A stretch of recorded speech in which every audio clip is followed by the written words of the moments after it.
Welcome to this week's vlog. You can see behind me the irrigated potatoes. This is land that we let out. These potatoes have had twice the amount of irrigation that they would do in any normal season. But I know there are many of you that are trying to grow potatoes without any irrigation at all. This is why we must try and get the government to recognise the importance of investing in the adaptation agenda. We need reservoirs on farm. We need changes to abstraction licensing. We need to build the resilience of UK food production. I know for many of you that grow unirrigated crops, this has been an incredibly challenging harvest period, and now with no grass in the field, it's a very worrying time for livestock farmers as well.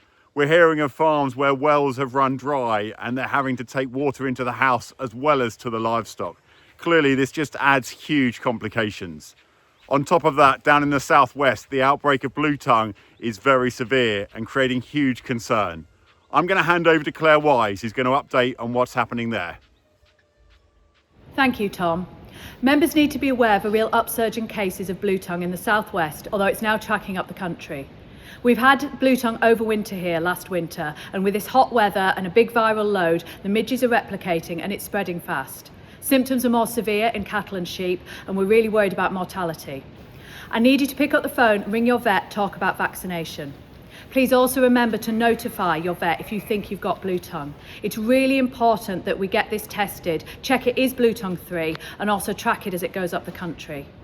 And also, please be aware that things such as dips and paw runs won't keep midges away from your stock. Vaccination really is the only safe option to protect your flock against bluetongue or your herd. And just remember, the NFU is working at the highest possible levels to get our industry through this, but I also know that personally you are under a lot of pressure as farmers. We're all struggling with drought, we're struggling with lack of forage, and this is an added pressure we don't need. So please be aware the NFU on a local level is here to support you as well, and together we will get through this year. Thank you.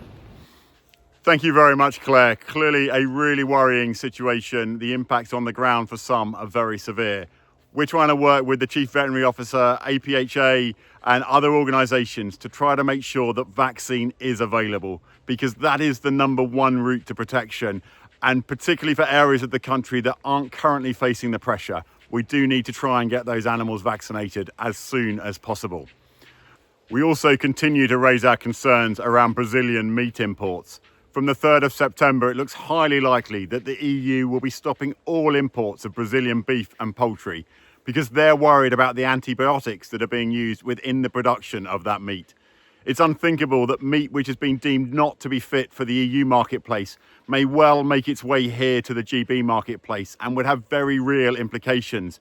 We're also concerned about what it would mean for the reputation of our meat products. This is being raised at the highest levels of DEFRA, but also in the press.